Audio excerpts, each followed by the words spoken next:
आम बजट 2026 इस बार घर का सपना होगा साकार। महंगाई, टैक्स और ईएमआई के बीच पिस रहे आम आदमी की नज़र अब बजट 2026 पर है। सवाल यही है, क्या इस बार बजट में जेब को राहत मिलेगी? क्या 2026 में अपना घर लेना आसान होगा? नमस्कार, आप देख रहे हैं न्यूज़ 18 राजस्थान का डिजिटल चैनल और मैं हूं वंदना त्यागी। और आज बात करेंगे उस सवाल की जो हर मिडिल क्लास परिवार के मन में है। क्या इस बार बजट में घर खरीदना सस्ता होगा? क्या होम लोन पर ब्याज छूट 5 लाख रुपए तक बढ़ेगी या जीएसटी घटाने की मांग पूरी होगी? इस वीडियो में हम बात करेंगे कि आम आदमी बजट से क्या चाहता है और क्या मिलने की उम्मीद है। यूनियन बजट 1 फरवरी 2026 को पेश किया जाएगा, जिसे वित्त मंत्री निर्मला सीतारमण संसद में पेश करेंगी। लेकिन उससे पहले लोगों को भारी उम्मीदें हैं।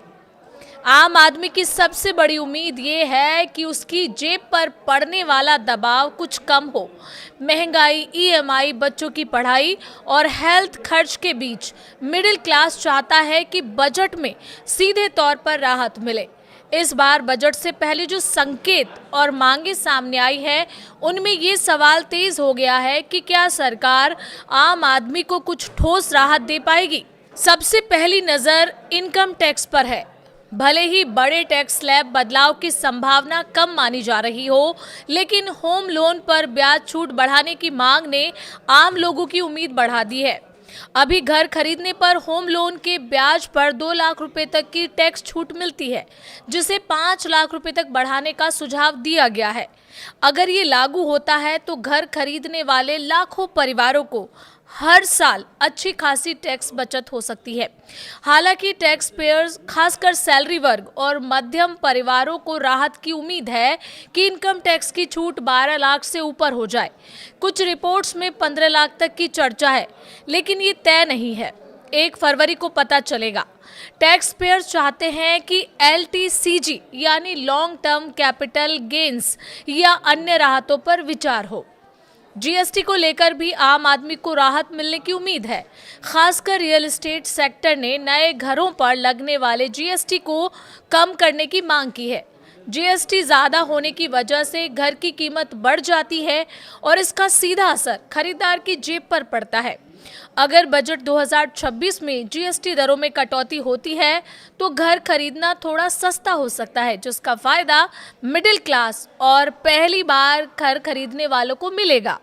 घर और टैक्स के अलावा आम आदमी की उम्मीदें रोजमर्रा के खर्च से भी जुड़ी है। स्टैंडर्ड डिडक्शन को 75,000 रुपये से बढ़ाकर 1 लाख रुपए करने, हेल्थ इंश्योरेंस पर मिलने वाली टैक्स छूट को आसान और ज़्यादा प्रभावी बनाने की मांग भी बजट से पहले जोर पकड़ रही है।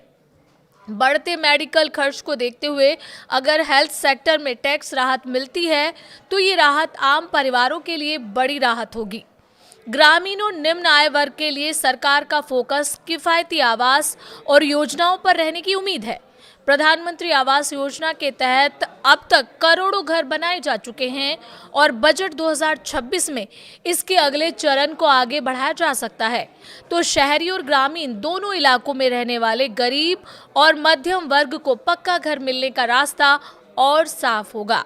कुल मिलाकर आम आदमी इस बजट से किसी बड़े चमत्कार की नहीं, बल्कि छोटी लेकिन असरदार राहत की उम्मीद कर रहा है।